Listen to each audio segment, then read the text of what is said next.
On SEN, your home of sport, crystal clear through the SEN app and your digital radio dial. Paul Sebastiani here with you in the SEN studio. We're going up to 3 a.m. Australian Eastern Daylight Saving Time. Plenty on the program tonight. We've got a big build-up, preview and lead-up to Super Bowl 57 between the Philadelphia Eagles and the Kansas City Chiefs. We just had all the NFL honours be named throughout last night and into today. So Patrick Mahomes, the NFL MVP, will line up for the Kansas City Chiefs as they look to collect Super Bowl 57. He'll be going head-to-head alongside Jalen Hurts for the Philadelphia Eagles. But joining us on the line, Thomas McMillan from the Any Given Sunday Australia podcast. Make sure you give it a listen. Follow them on Twitter as well, at AGSAU podcast. That's where you can find them on Twitter. That's the Twitter handle. Thomas, a very good evening to you. Is this the debut on the overnight crowds for you? Yeah, definitely on the overnight crowd. Yeah, 100%. Sensational stuff, mate. And you've been you were on SENZ, I think, a couple of days ago. Is that right? Yeah, earlier in the week they got in contact with us and they got us on over there for their little Super Bowl preview. So, yeah, it was good fun. Nice. Good to hear. Now, we've got a huge Super Bowl, of course, coming up Monday morning our time here, of course, in Australia. It's it seems to be, and the markets are suggesting this, and a lot of pundits and experts are suggesting this is going to be one of, if not the closest Super Bowls I think we've seen in quite some time. How are you seeing it from that perspective? Yeah, you're not wrong. It's 1.5 is the line. It started with the Chiefs, but it swung around to the Eagles. But it does seem to be all the money in the market seem to be going towards the Eagles, which I find that a little bit odd because realistically they haven't been there in 3 or 4 years now, and it's a completely new team since they have been there. So a lot of people are writing off the Kansas City Chiefs and the MVP, which is a bit odd. Yeah, it's a bit of a strange one. Do you think it's? I mean, obviously there's been all the headlines around Patrick Mahomes and the high ankle sprain that he copped as well, and obviously health is going to be a big thing too. Is that maybe one of the main reasons why Kansas City are maybe sort of drifting out to be? Well, I mean, we say outsiders, but it's very, very, very slight. Yeah, I think I just checked it. $2, I think they were just getting. So it is as close as it's going to get. But I imagine that it is the high ankle sprain, or it's the syndesmosis that you see over here in the AFL. Buzzword. It is a buzzword, isn't it, the last few years? So I'd imagine that has to be why they're thinking that, because that is a painful injury. And I follow the Lions, and we had Lockie Neal out for 6 weeks. Yeah. This year, or last year, with the syndesmosis. So the fact that it's been 4 weeks and he's turned around and he's already played on it once, that has to be the reason why, I'd imagine. Yeah, it would seem that way as well. And let's not forget too, Jalen Hurts came into the playoffs with he had a shoulder sprain, which he was managing throughout the back end of the season, and it saw him miss a handful of games. It's going to be an interesting one. I mean, is anyone really at 100% this time of year? I mean, it's a brutal sport, isn't it? No, absolutely. You're not coming into this game being 100%. If you are, then you've either missed a lot of time and you're just coming back fresh, or you're third or fourth string, I reckon. Yeah, no, I think so as well. All right, let's look at the leading games. Now, both teams, obviously, when we look at the scores, they were both pretty contrasting. I think Philadelphia. Let's start with Philadelphia. Could you get a more dominant championship game than what they had to come into this Super Bowl with? Yeah, we got our man on the podcast, Danny. He's mad Philly Eagles, and he was a little bit disappointed that they had such a dominating game because San Fran pretty much after 3 or 4 plays, Brock Purdy went out with an injury, and it's ridiculous. Their main quarterback at the time, and it was kind of, they kind of threw the baby out with the bathwater. It seemed, especially they had the number 1 defense all year, but Philly still seemed to put 31 points on them. So he was hoping for a bit more of a contest leading into the game, where on the other side, the Chiefs, they slugged it out, and they had 2 really tight games leading into the Super Bowl. So whether they're a little bit more hardened, time will tell, I guess. Yeah, I think so, and I think that's a big thing too, coming into such huge games as well. I think from an Eagles perspective as well, would they be looking at their defensive line and saying, well, I mean, clearly that's what they'd be looking at and saying, well, do they need to go up maybe another notch because they know that they didn't get that real battle-hardened game that they probably expected leading into the Super Bowl?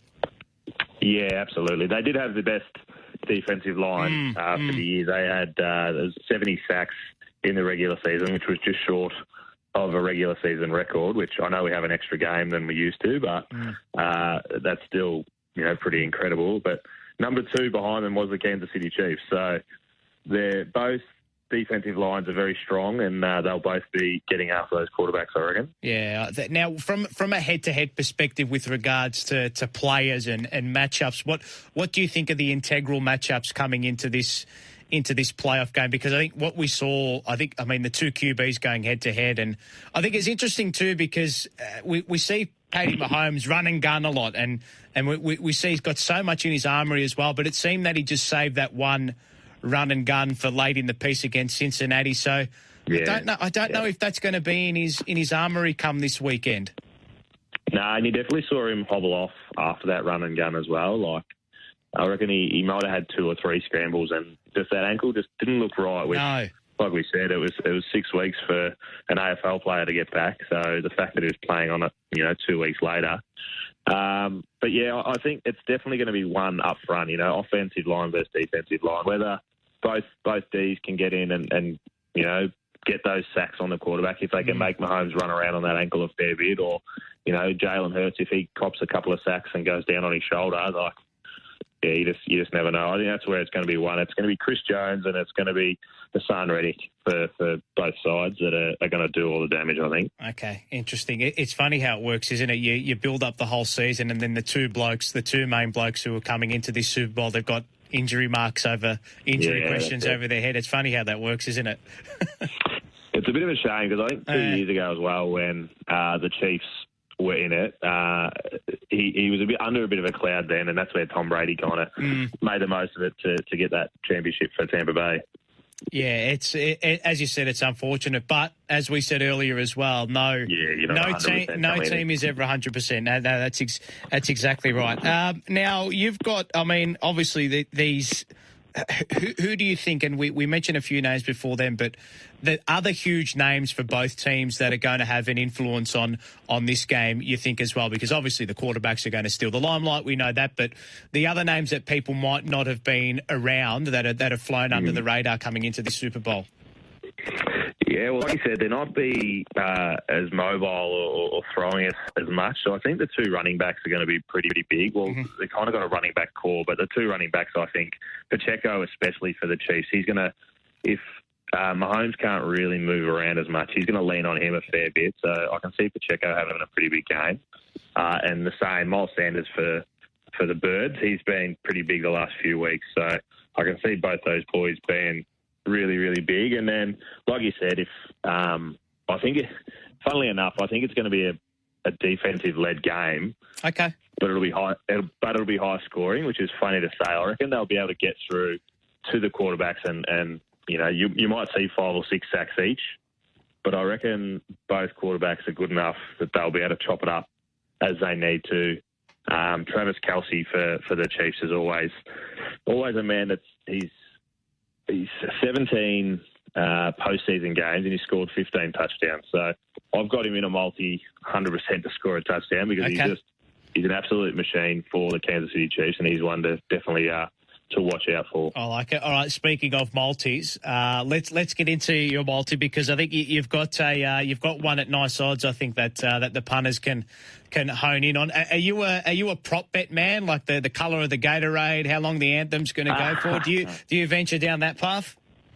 We did in our recent, which will be coming out we'll release it on Sunday. Our man Timmy Carty, he's got all over that. Okay. He's, I think, yeah. So we won't blow it too much, but no, there's definitely some interesting prop bets in there. I didn't know that the length of the national anthem is a prop bet that you could have, which I think is very odd. Yes, mate. If it moves and breathes and has a pulse, I think betting markets will be out.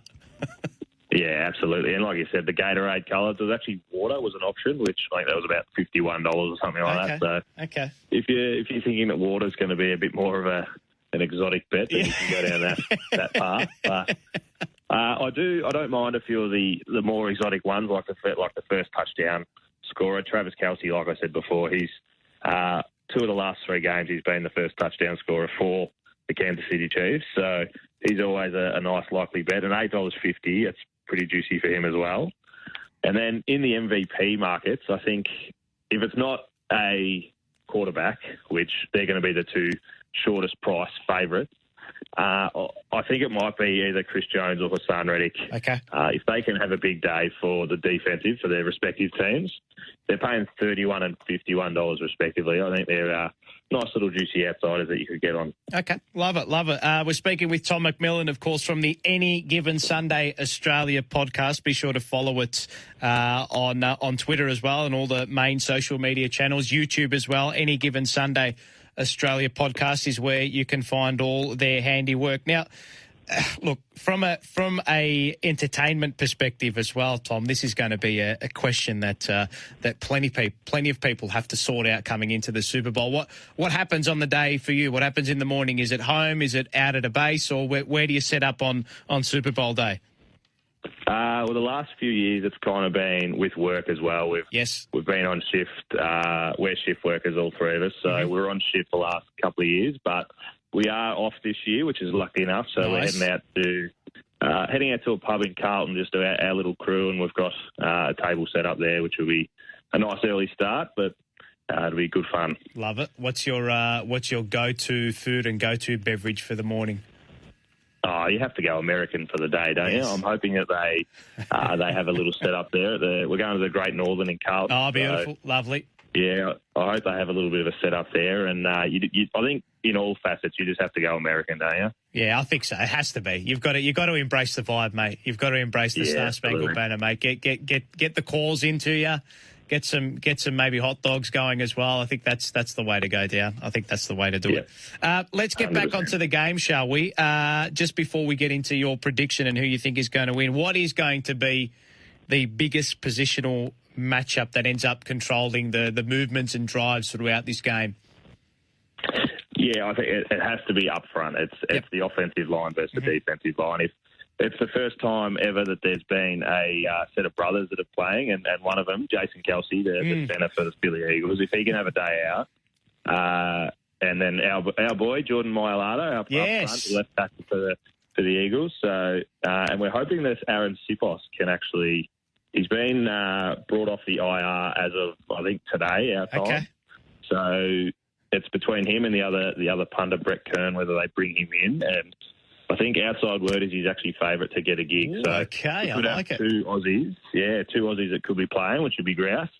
And we do have Matt Leo, who's from Adelaide, who's part of the Philly Eagles, but he won't make the play-on squad. But still, he'll get a ring if they do win, which is huge. Yeah, that's amazing. That's amazing. I do think the players like Jason Kelce, if he can have a day out, and Jordan Mailata, the Eagles, that'll be where they can win it. This might be a bit of a question without notice, but have we ever had more than one Aussie at any given time win a Super Bowl with a team?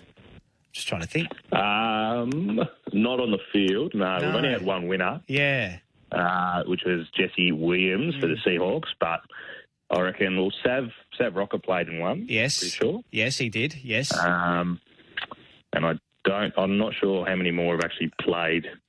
There might have been a couple that have been part of the squad, but not on the field. I might have to get the old Dr. Google up for that. Definitely. I reckon you'd be right that it'd be first time we've got 2 players on the field. It'd have to be. Sure. It'd have to be, because it'd make news headlines everywhere here, wouldn't it? Yeah, absolutely. Oh, 100%. Yeah. So I think it's growing in Australia the last few years, and I've been lucky enough on the actual podcast. We've spoken with the GM of the NFL in Australia and New Zealand. And then we also had the CEO of Gridiron Australia on about 2 weeks ago. And, they're all about growing at the grassroots level and seeing players go into the college system and just seeing them grow. And, we're hoping to have – we've got mainly punters and a few big big guys up front, but we're hoping to have a few more positional and skilled players coming out of the ranks soon enough. Do you think we would ever have, and I'd love to see this one day, do you think we'd ever have an Aussie leading up a team at QB? That'd be brilliant, wouldn't it? It'd be incredible, that. It'll be... It would be amazing, and I think we could, especially with, the likes of flag football's probably where it's going to be starting. Yes. We've just had a team, they had it was only in New South Wales and Queensland, unfortunately, but hopefully soon enough it'll come down to Victoria. They had a flag football competition for primary school, and the winning team, which was Varsity College from Brisbane, I believe, they got to go over to the Pro Bowl games and play against all the other interstate or international teams, which is huge.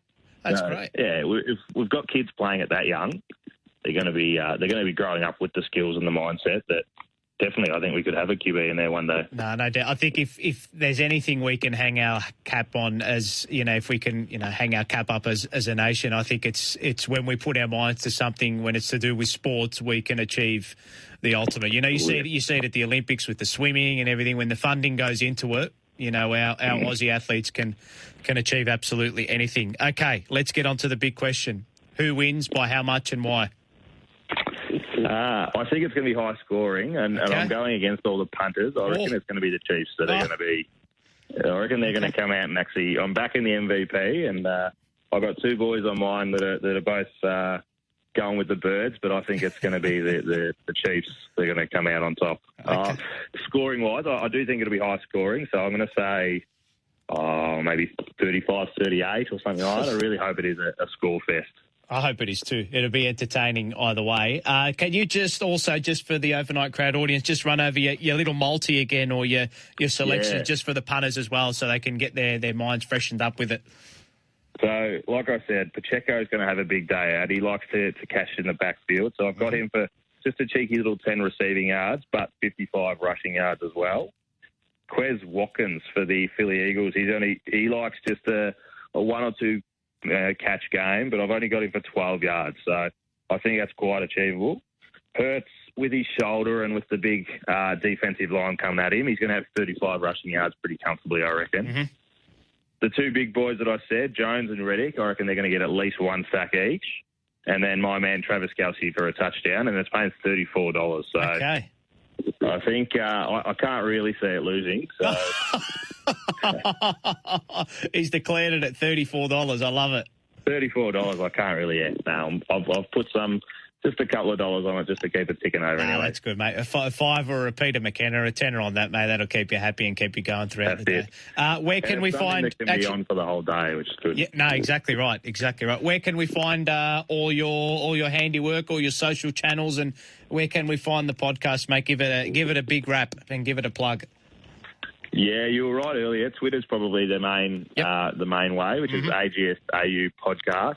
Otherwise, Instagram, we're pretty heavy on Instagram too, which is anygivensunday.au. But all of our, you can find it anywhere you can get your podcast, but YouTube's probably the best. We've just done an in-studio version, which is pretty big for the boys. Everything we've been doing has been online. So congrats, mate. Well done. Get together. Congratulations. Yeah, it's been good. So that's Any Given Sunday Australia. It might even be podcast on the end, but Any Given Sunday Australia, it'll either be us or a movie, and you don't want to watch the movie, you want to see us. That's exactly right. Perfect stuff. Tom, great to hear from you for the first time on Overnights, and I reckon let's tee up something next week after Super Bowl 57, shall we? And we can do a little bit of a review of the game. Yeah, sounds good, mate. I'll be here. Beautiful. That's the voice of Thomas McMillan. Any Given Sunday Australia podcast is where you want to find all his handiwork. We'll take a break on the Overnight Crowd and be back with more after this.